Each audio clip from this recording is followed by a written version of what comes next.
Today we have accomplished trophy angler and swim baiter Mr. Don Moorman here to talk with us about his experiences and share some of his knowledge about catching truly trophy class bass.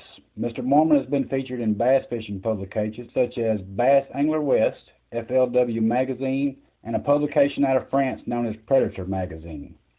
Mr. Moorman has become well known and respected within the swimbait community for his double-digit bass, multiple 50-pound 5-fish limits, and his amazing cast-to-catch videos on YouTube, as well as his larger-than-life but humble character and willingness to help others within the fishing community. He has become commonly referred to in the community as the DONFATHER. Mr. Moorman, thanks for taking the time to talk with us about your experience as a trophy chaser today. It's good to have you on. How you doing today? Doing fantastic, fantastic. How about yourself? I'm doing really good after day fishing. Good, good. So were you able to get out and get on today? Yeah, I wasn't actually throwing big baits, but I was just fun fishing and having a lot of fun and catching a lot of fish. Great, great. It's good that you're able to get out this time of year and get on them. I know myself and a lot of other guys that I've talked to have been having a little bit tougher time getting on them this time of year, but I think it'll come around. Yeah, it took me a little while to figure out this bite here, just throwing the iron and the spoons, but I've just been following the bait and finding arches within the bait, so it's been a lot of fun, though. Well, Mr. Moorman, I'm excited to talk with you about your experiences on the water. First, I'd like for you to give our listeners a little bit of a rundown on your history in bass fishing prior to picking up swim baiting. What part of California are you in, and when did your love for bass fishing begin? I'm in Central California. I'm in the Central California Valley, and it gets pretty hot here, and in the hundreds, and during the summer, and in the wintertime, it'll get down to freezing. I moved up here from Southern California. I used to do ocean fishing all the time when I was younger. And I moved up here when I was 21, and I hooked up on a bass, and it shook its head out of the Tuolumne River, and I thought that was pretty cool. And it came up a couple times shaking its head, and that grabbed me pretty good, and that's what got me started. And I read a book way back when, John Fox, How, Where, and When to Catch Bass. That was the first book I read, and because I didn't think the rubber worms worked very well. And, then I found out I wasn't doing it right. So I went out after reading the book and caught 4 on Mr. Twister, and I was pretty excited about that. After that, because I started off, throwing minnows and stuff, probably like a lot of people, throwing night crawlers blown up, that type of thing. And then once I started throwing lures for them, I just never really looked back. I just kept going after lures. It was more fun to me. And I fished around here in these same lakes for about 20-some years, and I caught probably about 3 fish over 10 pounds. And, that was before Swimbaits come along. And then when the Swimbaits come along, of course, it jumped up dramatically. Got you. And so you were starting to target trophy fish, would you say, before you actually got into swim baiting? I mean, with conventional tackle, did you already have the mindset of a trophy chaser at that point, do you feel like, or were you just fishing and occasionally you'd get on a big one? I started doing a lot of night fishing because it seemed like at night I was catching a better average at night. And so I had this in my head that, I could catch a better sized fish at night, which my first 3 double digits actually came at night, which the first 2 came in December's new moon, which really cold, really dark. But I had back-to-back years where I caught my first 2 double digits at one of the lakes, Mother Lode Lakes up here. So I was still kind of, I guess, looking for a better bite. We're all looking for a better bite or a better average fish, and it wasn't until I saw someone bring a limit to one of the scales. I was in a tournament once, and we had taken 3rd the year before, and we were bed fishing. And so then we were bed fishing again this following year, which we took 5th place. But the guys that won it, they won it with Swimbaits, and they weighed in 37 pounds. And it wasn't so much the 37 pounds that dumbfounded me so much. It was the fact that they said that they lost a couple other giants at the boat, and they were calling 5-pounders. that saying those words, I didn't care if it was a tournament or what anymore. I just wanted to experience a day like that, you know, and knowing that, wow, that was right here all along. So that's what got me started. And I just kind of dropped everything and picked up a Nakuma Guide Select 711 rod and a Cardiff 400, a Shimano Cardiff 400, and started slinging bigger baits. And it didn't take long for me to get my first 10, which I was surprised at that. Then it just got better and better. In fact, it got to where I didn't even think it would get like that, you know. So your success came on pretty fast after you started throwing the big baits. There was a huge change from what you had been used to, even though you had been fishing the same lakes for 20-something years prior to that. Right. Well, because on any given day, I come home with a big fish of about a 2.5 pounder, maybe a 3, and that's probably about, you could say that any state, you know, and we're on any given day, someone's going home with a 2.5 pounder, you know. So whenever I'd get a 5 pounder, which was very rare, that if I could get one over 5 or 5 or better, that would really, really make my day. So the first day I went out with Swimbaits, I just threw it only, and all day long, all I caught was one fish, but it was 5 pounds. So I thought, well, it is one of the fish that I was happy about getting, so I'm going to stick with it. So when I started in it, I didn't take the other stuff, and I was glad I didn't. You know, it was real frustrating, but again, when you're not doing very well, you got to do something different. You know, so otherwise you're going to keep getting nothing, and you just after a while start getting some bites and putting some things together, and the next thing you know, if you got enough time on the water, you can cross-reference bites and almost time it, you know. Yes, sir, absolutely. So what time period was this when you started actually throwing the big baits, Mr. Moorman? Has that been in recent years? Because it sounds like you got into the big swim baits pretty early on in the swim bait scene. Is that right? Well, when I first picked one up, I put it down pretty quick. I mean, one day, and I wasn't impressed, and then it was years later until I picked it up again, and that was would have been 2005. At the end of 2005 is when I picked it up, but that's when I pretty much dedicated, because by 2006 there was an old page from a website called cowfishing.com, and I had a bunch of pages in there of a bunch of the catches, because I was so excited about really all of it, because here I struggled to ever get, you know, even though I had a few 10s and I had no 7s, I had no 6s, I had a few 5s, I had a couple 8s, a 9, and 3 10s. And that was my big fish. And I thought it was odd that I've never caught a 6 or 7. But then once I started doing the swim bait thing, that ended up around the 6 pound was that peak mark, you know, where that was I would say where the biggest, the highest number was a 6 pound fish that was caught. So then it made me wonder if maybe that's when these fish are transitioning more over to a bigger meal once they get about that size, because they got, you know, a bigger body mass to sustain. So. And when you first started throwing swim baits, because I know a lot of guys, myself included, the big swim baits can be so intimidating until you get your mind wrapped around them. When you first started, did you throw the really big baits, or did you just start with like 6-inch baits? I started on actually a river to sea. It's about a 5.75, almost a 6-inch bait. It was a river to sea bottom walker. I don't think they make them anymore, but it was the 150 size. There was another size smaller and another size larger, and it was kind of a boot tail type, almost like the old Storm baits, you might say, and just a soft body. And that was what I started throwing first, kind of in a shad or golden shiner color. And that's what I started with.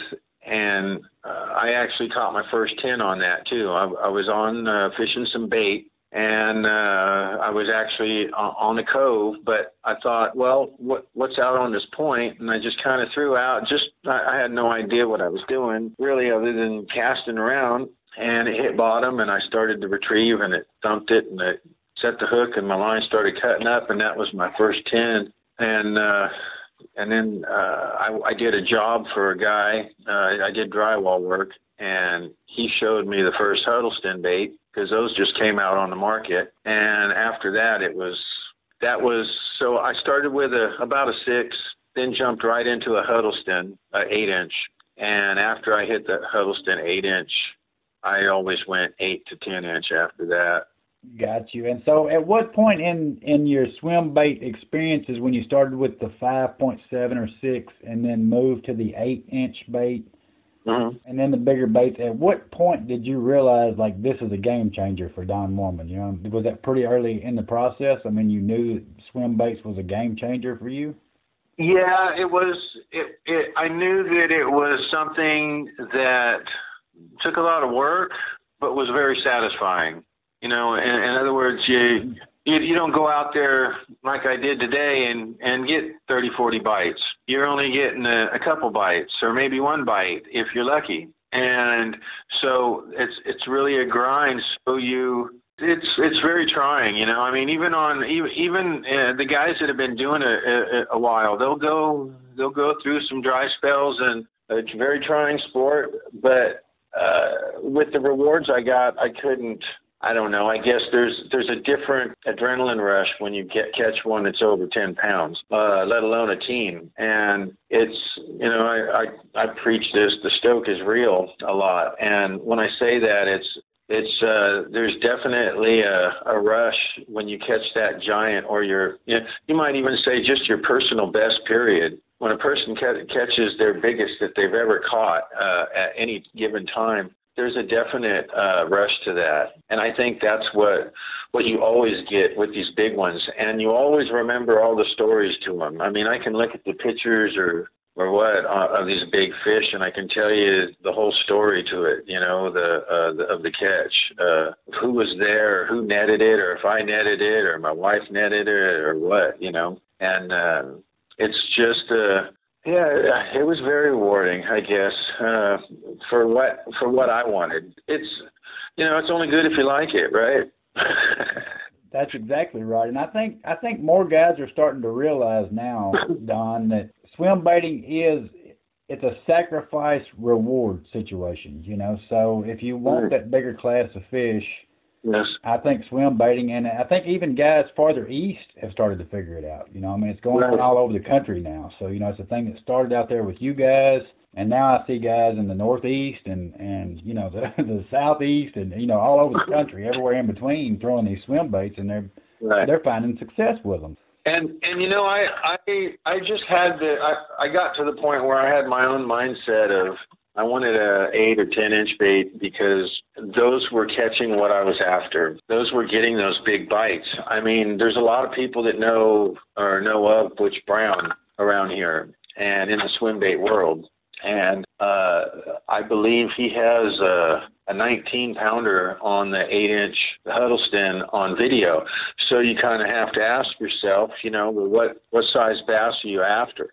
So the 8-inch Huddleston seems to cover enough of what I want when I'm, you know, doing a lot of bottom walking and that type of stuff, or crawling or just cruising, you know, really slow. Then I mix in glide baits and cover other water columns, and then throw in some top waters. So it's pretty phenomenal. I've watched your YouTube channel and was just blown away at the videos that you've got on there. I mean, you've been doing YouTube for over 10 years now, and you've got just tons of cast to catch videos of just catching absolute giants. And so the swim baiting has become very successful for you over the years. I mean, some of the things that you've done is, I mean, you've caught 64 double-digit bass. That's correct, right? Yeah, 64 double digits. I had 7 of those are in the teen class. Wow, 17er fish, 64 double digits, and 3 times you've caught over 50-pound limits on a 5-fish limit. And yeah, and those are from different lakes too. All different lakes. And I think you told me when we had our preliminary talk that you even caught 14 double digits in a single year. I mean, that's something that a lot of guys around here, you know, where I'm from and probably even where you're from can only dream about, you know. So. Well, again, I think I told you before, if I talked to myself years ago, I wouldn't have believed a word myself now would be telling myself back then, you know. I mean, I just wouldn't believe that any of that. It would sound ridiculous to me, you know, 15 years ago.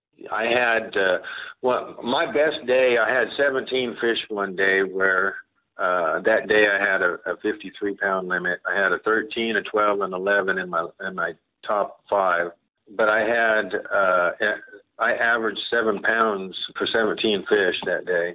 Wow, amazing. So, and what time of year are you catching? Is it a certain time of year every time that you catch one of those big bags like that, or is that?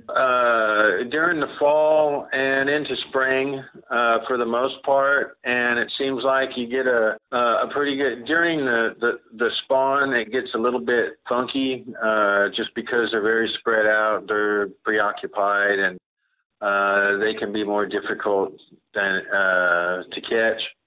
But then you'll get a post-spawn, usually a post-spawn bite, you know, maybe around June or mid-June, something like that around here. And then by that time it gets so hot here, it's over 100 degrees during the day, so that's when I start night fishing again. And then that, for the most part, I might throw a lot of wake bait stuff, you know. Some subsurface, but for the most part, I just start enjoying fishing again.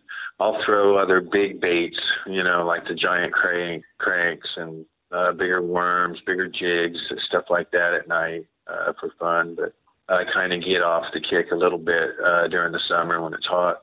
Got you. And so tell us what your biggest fish has been so far, Mr. Moorman.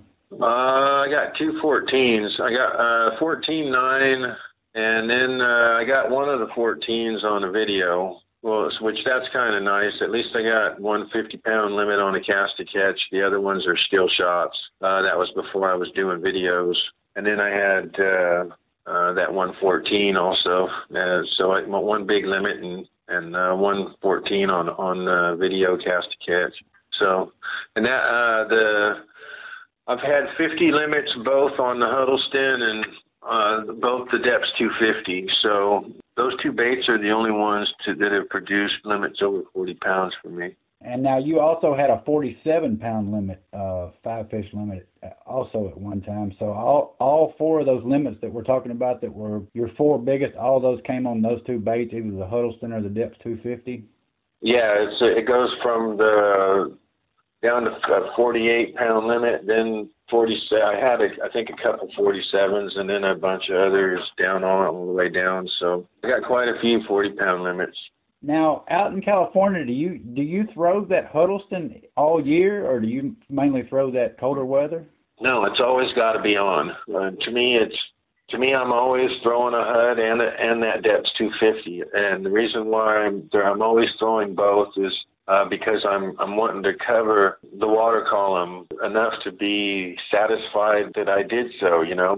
For instance, I went through with the glide bait once, which is the depths 250, and I went through one point that I thought would pay off a fish, and I worked kind of through it, and I thought, well, nothing's happening today, and I was going to go over to a secondary point just to try and see if I could get, you know, a smaller fish or something. And then I thought to myself, well, you know, I never did crawl the bottom with a HUD, so I turned right back around, and I threw a weedless HUD out over there because there's some lay-down timber out there, and I ended up hitting a 12-pounder.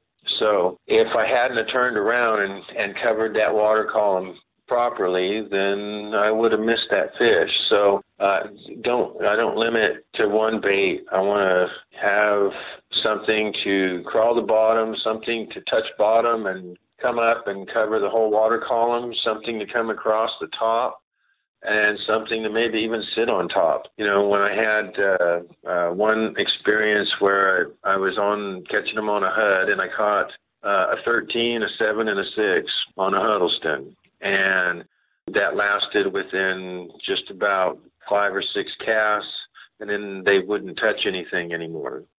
I knew they were still out there, and I figured they're still hungry. They'd probably still eat something. So I turned around and went to the surface because I figured they're off the bottom now anyway because they're shook up. I got 3 of them in the well, and I have a 36-gallon well. And so then I turn around and go to the surface, and I hit back-to-back a 12-pounder and 11-pounder. So then at that point, I got, of course, a 5-fish limit. Then I got to go out to deeper water, take the photos, let them all go, and then I went back to fishing again. So, and then at that point, usually your bite might be tapering off or gone by that point anyway. They don't last long. I was thinking when you and I talked last, you said that all of your big limits came within short windows throughout the days. Yeah, usually 1 to 2 feeds a day.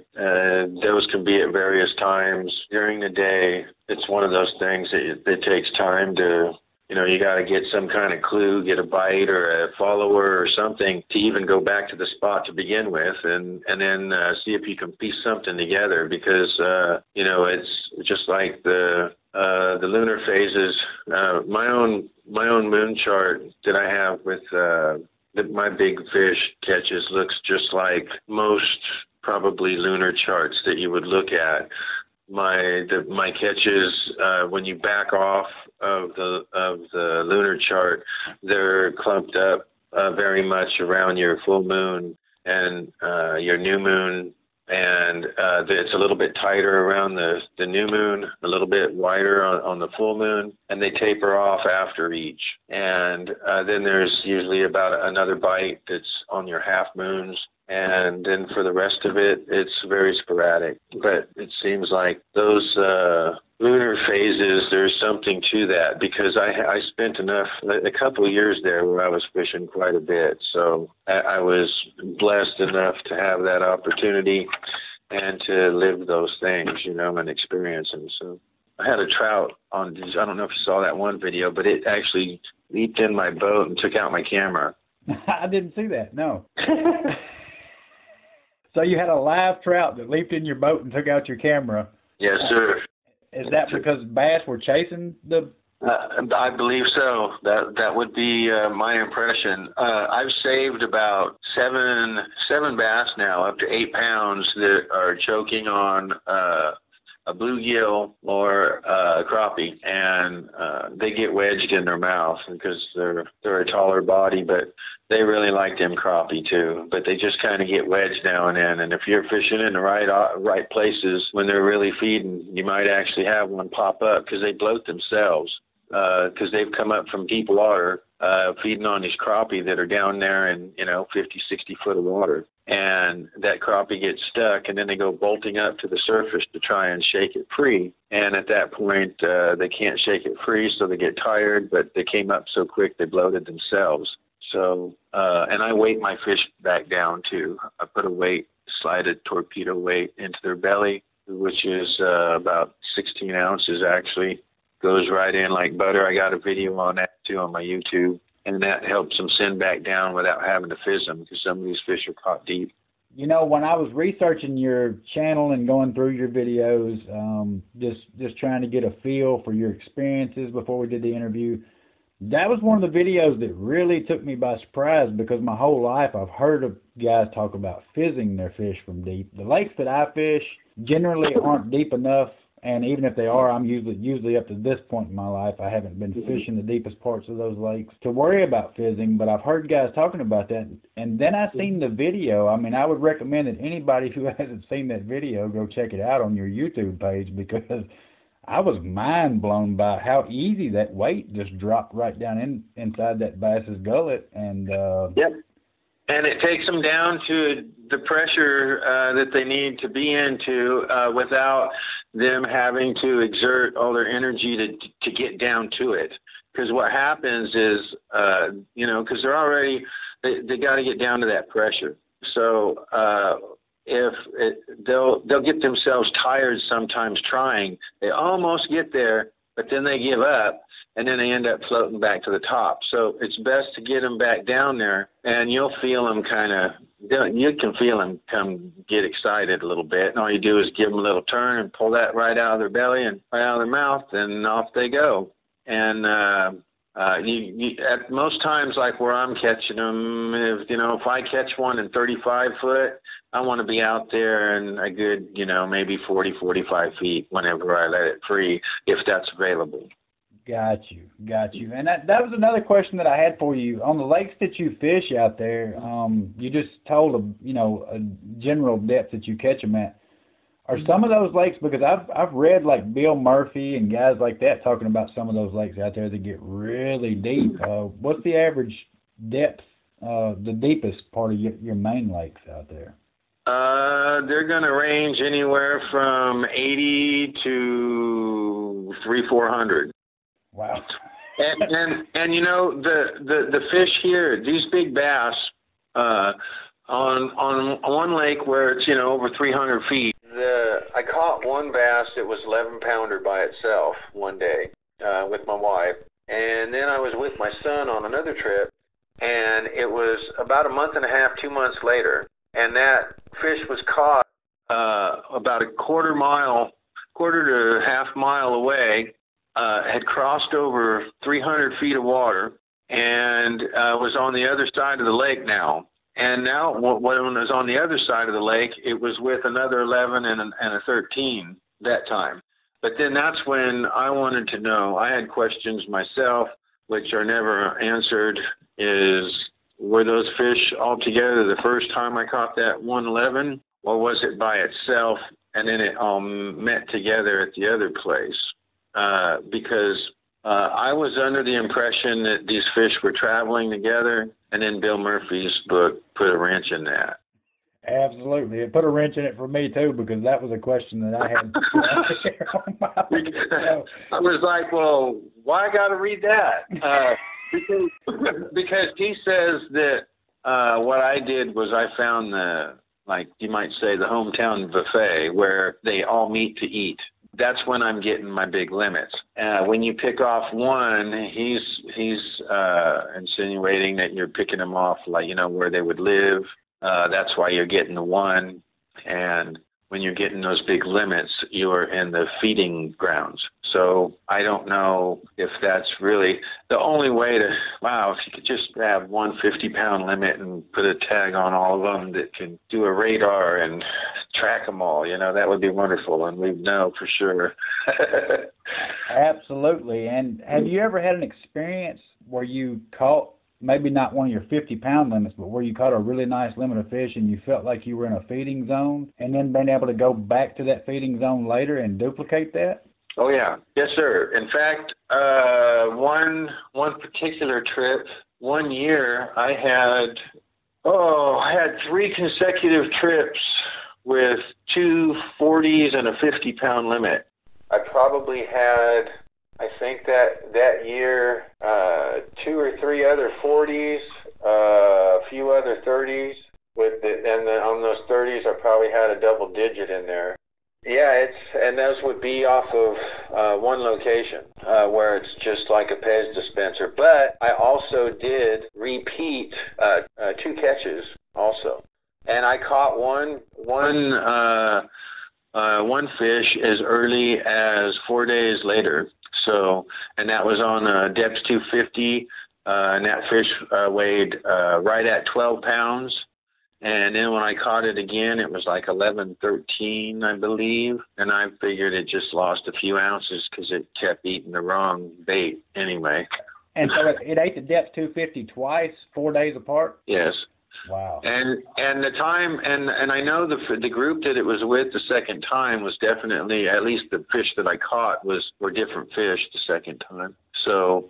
and then that made me still think about Bill Murphy's book, thinking, well, maybe I am just in a feeding zone, and this fish just is still here in the feeding zone because it's still hungry. Well, Mr. Murphy's experiences were before the Swimbait craze in California, but there still seems to be so much value in what he taught. Yeah, right. Because when again, I think I told you before, I didn't really like to read too much because I didn't like the idea of having blinders on or thinking I was doing something wrong. So I wanted to try and always open my own windows. But once I got a bunch of big limits and I was like, wow, well, now I want to see what these guys are writing about it. then once I read some, I skimmed. I kind of didn't read the whole book, but I read enough of it that a lot of it seemed like it was something that I would say too. So I thought that at that point, if it was something that I would say too, because it's what I experienced, then that would make it a good read. And when people have asked me, well, why don't you write a book or something too, or something like that, and I thought, well, there's already enough of that out there. It just kind of, me, it would be another Swimbait book, really. Sounding like a lot of people repeating themselves, because a lot of it is similar.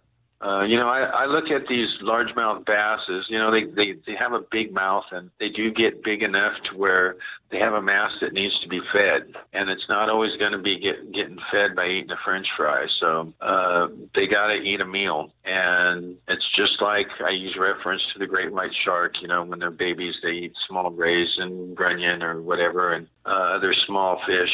And then they graduate. As they get bigger, they have a bigger mass, they have a big mouth, and they start feeding themselves with the seal. And that becomes a bigger meal to them, with just sustain that big body mass.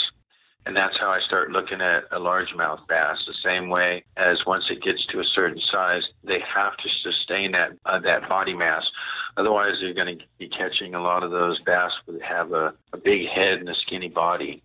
And then that your fishery probably is hurting a little bit, or that area anyway. But for the most part, when I see these big fish that are caught, they look very healthy. And that's almost on any given place in the country. When you do see one, it looks really healthy. And if there is one that looks like that, there's more to me. That's how I believe. There's a lot of people that around here, like when there's a big limit that's caught in a lake that's known for small limits, but they catch them on swim baits, it doesn't surprise me at all, because I still feel that when you're throwing these, you're actually going to find out what's out there. And you don't know until you actually try. But the try is kind of not a good way to put it either. I think you have to, remember we went through that Yoda thing, you got to do it. That's right. I think what you were trying to say is, though, you don't actually know what your lake has in it until you target those fish with a specific size meal. That's yes, and it is targeting, because the numbers make it fact to me.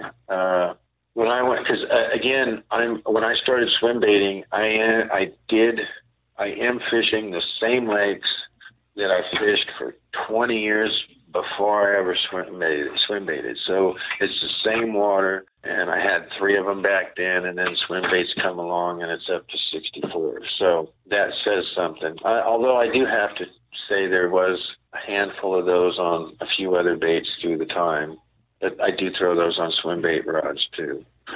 Absolutely. Do you think that your experience with swim baiting and catching double-digit bass, or even just trophy bass in general, do you think taking the knowledge that you've gained through swim baiting helps you during the time periods when you go back and use conventional during certain parts of the year? Yes, because I think it pulled me off maybe the norm, trying to still think of doing something different, or always trying to find, because most of the time when I go to the lakes, you see a lot of people that will be on a general depth, or you might say target fishing. They're looking for targets down the bank, whether it be docks or a tree or some tules or something, some hydrilla. They're looking for some type of target to cast to all the time. And I'm always trying to get out and away more, I think, now than because I was always casting out, reeling in. I always felt that, well, if I'm always casting out and coming in, then that's saying that most of the people that are out and casting in are on top of the fish. So I started going more out and then out further. So, so it did, I guess, help me, because after the swim baits, I kind of incorporated that, mixed it in a little bit with some night tournaments, which I joined with some small night tournaments with my wife, and we ended up doing pretty good. We got a few top 3s, and we won one, and but But several of those that we did place or cast to check, there were some swimbait fish caught in those limits. So, and that was either a Huddleston before dark or like a MS Slammer after dark on the surface. So I guess I did incorporate that also. So I'm sorry I'm so long-winded, but no, that's fine. That's exactly what we want. We just want to get inside the mind of a man who has dedicated himself to targeting these trophy fish and has been very successful in doing so. And I think that your YouTube channel is one of the best YouTube channels that I have seen on catching big bass. I mean, it's very obvious with a glance to your YouTube channel that you are targeting trophy bass, and there is no shortage of film of you doing exactly that. Yeah, I when I started doing that, you know, it was almost because of a kind of a challenge, you know, really. There were a lot of people called out as like bed fishermen, you know, because every spring someone's getting a big bass off a bed, and I actually stopped bed fishing. Really, out of all the 64 double digits, only one of those came off of a bed that was visible that I know of anyway, that I actually flipped to, and that was actually all on accident that I came across that fish. So, but that was just that one, and but you know, there was a deal where I didn't want to be thought of as a bed fisherman either. So I made a few videos, but I thought you can't show the location again, like we discussed earlier. If I'm pulling, you know, several 40s and 50-pound limit off of one spot, or several double Ds or a teen or a few teens off of the same spot, and the lakes kind of cycle, you know, they'll come around again, even if you don't get one, you know, maybe the next year, probably the following year, they might cycle through again, where that feeding pattern presents itself again. Well, that's probably the biggest disadvantage to uploading all of your cast to catch the way you do, but I think you've done a really good job. You're actually the first person that I've ever seen who has used some sort of editing software to where we can see the fish you're catching and see that you are legit catching them. You're not bed fishing, but you have the backgrounds blurred enough to where you're not giving up your exact locations. Right. But it doesn't take away from the quality of the video at all. I mean, I think... Well, and some of them are pretty crude, but that was part of the learning of it, you know, because I'm 56 years old now, and being in a technical world of these computers and all this editing and all this stuff, it was all a learning curve. I didn't have any lessons, so everything was just grab it and drag it and try it and that kind of thing. It was very crude at first, and like right towards the end, some of these videos, the latest ones, you know, it more looks kind of like a foggy background instead of the pixel and all that stuff that was so ugly.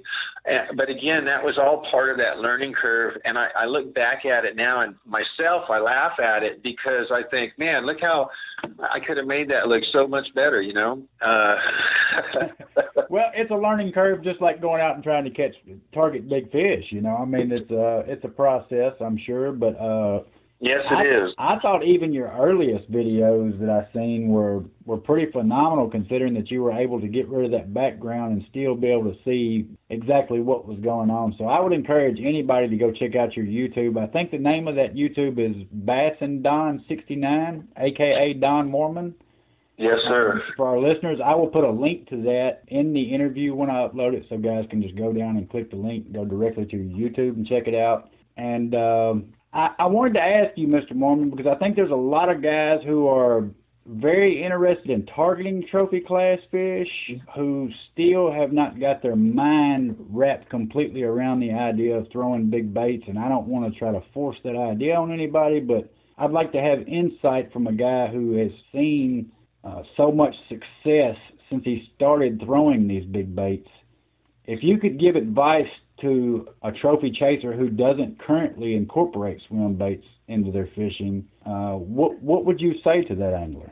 Well, I would first say that it's definitely something to add to the arsenal for targeting trophy fish, but you can't just get one. I don't think you can't just really get one. I mean, if you were to get one, a Huddleston or a Depth 250, you know, those kind of go hand in hand to me. They're both big limit catchers. They're both teen catchers. Your glide bait works well as a search bait. It's kind of more, I won't call it a dummy bait, but it would kind of be like the giant crankbait of Swimbaits, you might say. And it's a great search bait too. In other words, even if you don't get the hit from the fish, it'll draw them out and give you a location or something that will give you a clue to want to go back there and try it either another time, another angle, a different bait, something worth researching, and even to get that fish you might have saw. So having a glide, hard bait, and a soft bait, I know not everybody can afford this or can get that, but as far as ready available ones, your River to Seas, and Savage Gear, I believe, makes a one that's similar to River to Seas glide baits. Those are more ready available, and they have those, I believe, they're still up to 8-inch. Then there's your soft baits. There's a lot of them out there. I prefer the Huddleston, and most baits that do well seem to have that Huddleston tail or that style. And but I just stick with the OG, and I use the Huddleston, and I use the 8-inch, and I would recommend using a rainbow trout or like a hitch type color, something that has those tones that will bleed in almost in any water condition. It's not so much that if you have trout or not, don't think that way, because if you let a trout go in your waters, it would get eaten just like anything else. So don't be afraid to throw a trout bait in a place that you think doesn't have trout. It's just still a bait that will look camouflaged in the water column. Think of it that way. And I guess don't give up. If you really, really, really, really want a personal best and possible things opened like it did for me, where you got this personal best now, spotted bass.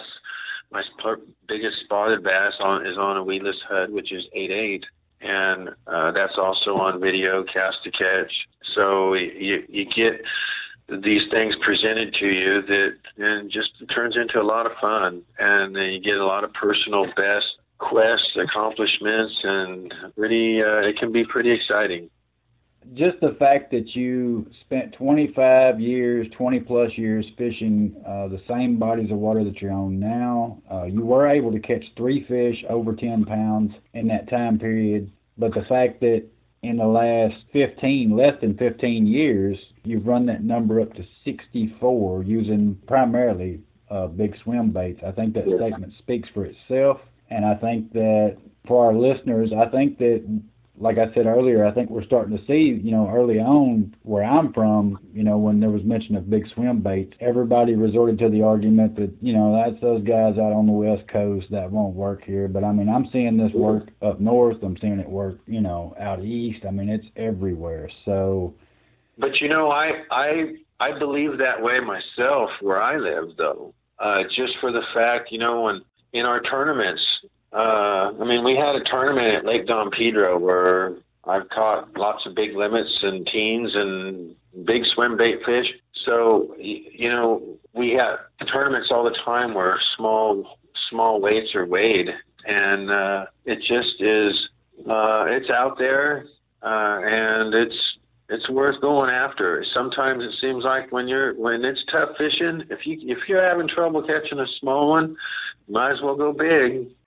That's right. I had another guy tell me if you're not going to catch fish, you might as well not catch a big one. Yeah. Because sometimes when it's poor fishing anyway, it's probably a better time to go big. And most people probably go out there gung-ho. I say gung-ho, meaning that, they want to go out there and really give it all, and I'm going to throw swim baits today, and they get out there at 5 a.m. and then 6 a.m. and then 7 a.m. and 8 a.m. and they put it down. They actually put it down when they should have picked it up. I think that's pretty amazing that you say that.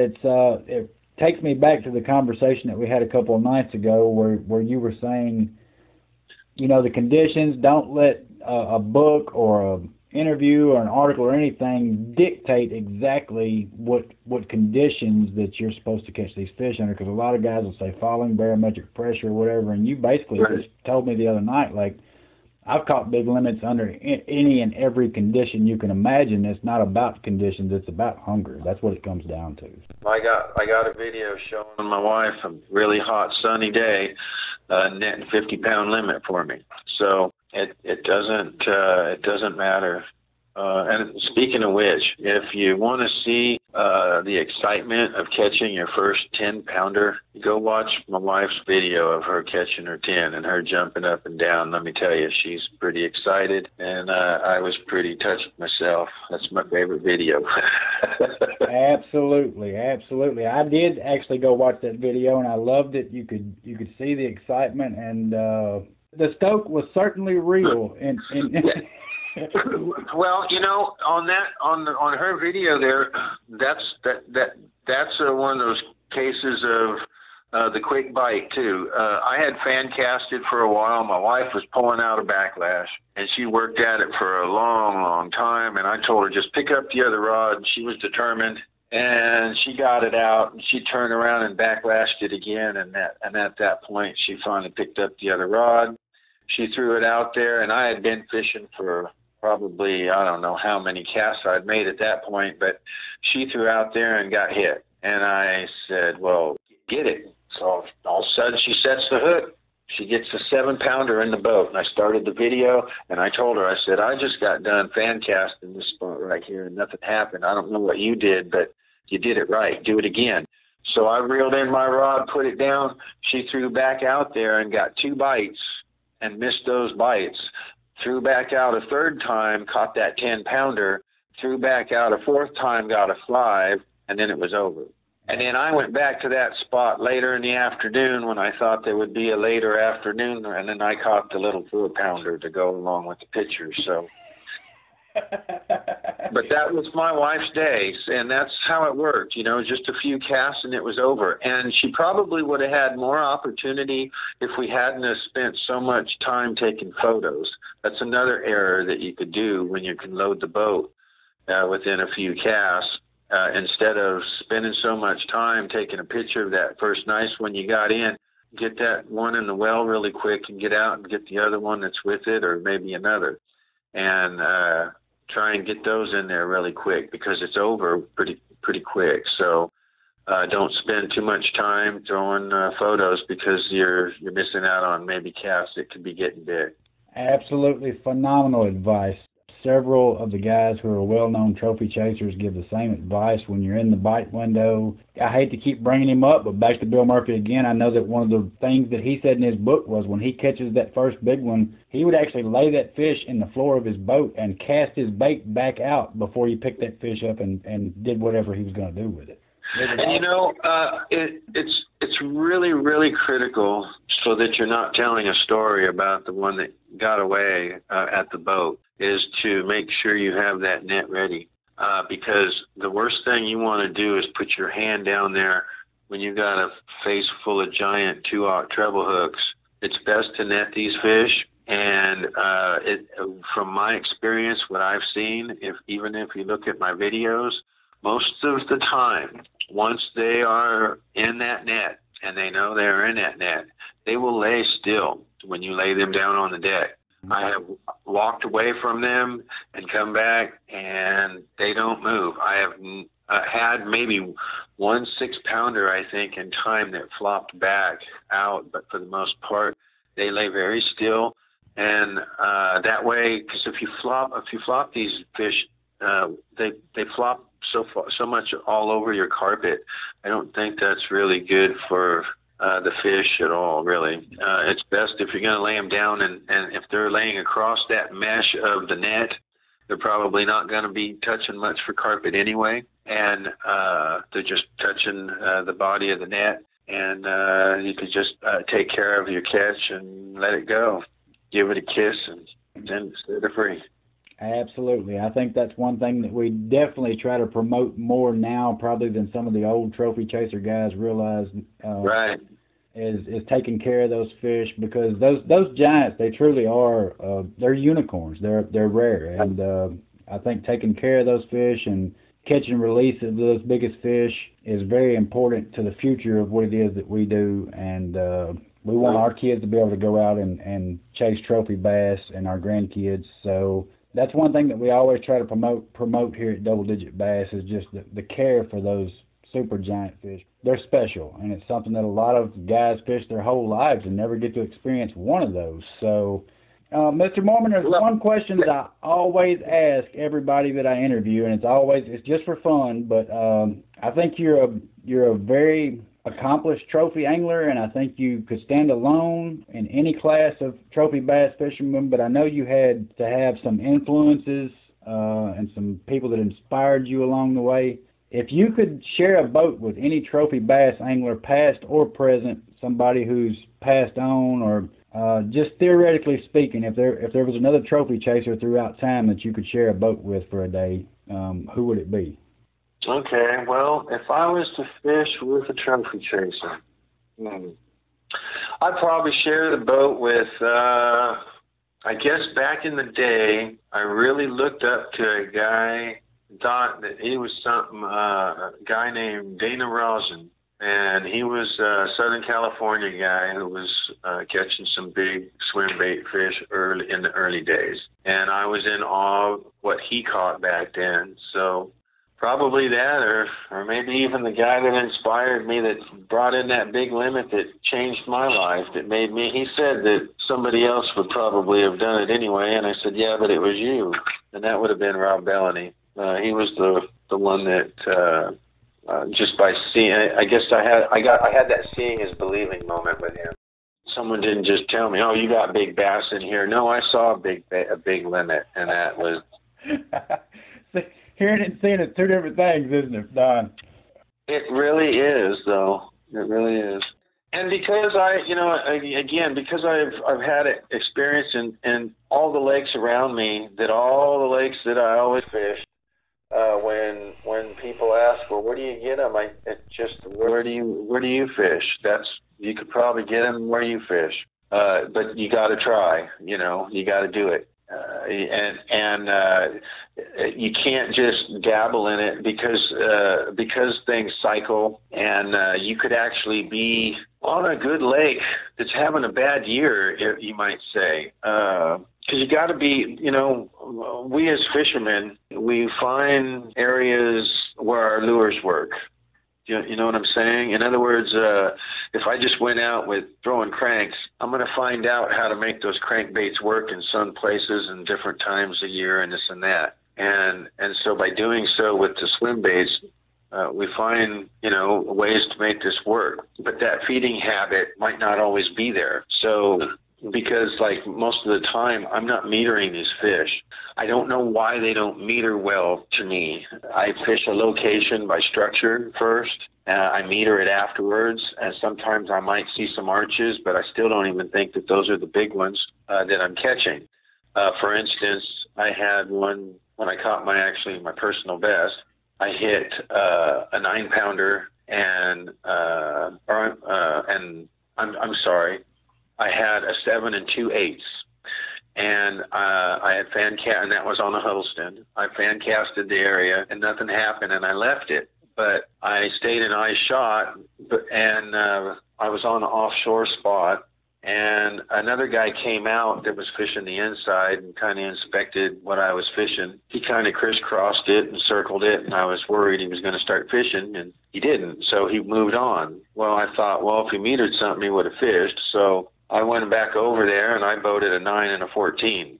So I think if the guy would have metered a 9 and a 14 bass, I think he would have fished. Or maybe he would have thought they were carp. I don't know.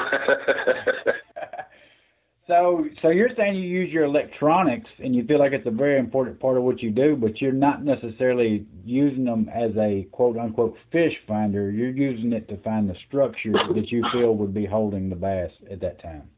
Yes. Absolutely, and that's kind of the way that I've always used my electronics. I've got guys that I fish with who they're not going to fish a spot if they're not metering arches. They want to see arches. But for me personally, that's what I'm doing right now with this fun fishing that I've been doing here lately, chasing this bite. That's what I'm doing is fishing the arches and the bait and that type of stuff, and that would be again fun fishing versus going trophy. I'm always based upon structure. So in other words, if I were to go to a new lake, I would already have places mapped out before I got there, and I would stick to that game plan. That's important to me, is structure with big bass. Absolutely. Well, Don, we appreciate you taking the time to talk with us, to share your knowledge and experiences with us, and I think our listeners will take a lot from it. I appreciate your honesty with us, and I appreciate you being so humble. I know that there are a lot of guys in the swim bait community who have a great love and respect for you and what you've accomplished. You're just a very humble and very respectful guy, and I can't tell you enough how much it means to me to be able to interview you and to be able to pick your brains so that people can just hear your experiences and the things that you've been able to do and accomplish. My last question for you would be, what is the next step for Don Moorman? What are your goals from here? What's next? My goals now are, well, obviously number 65. But here lately, I guess what I would like to achieve would be still to have 5 double Ds in a limit. I've had 4, but not 5. So I guess I think that's achievable. I still think a 60-pound limit. Butch got one, I know, in Southern California, or maybe more than one, who knows. That guy's got so many big bass down there, it's ridiculous.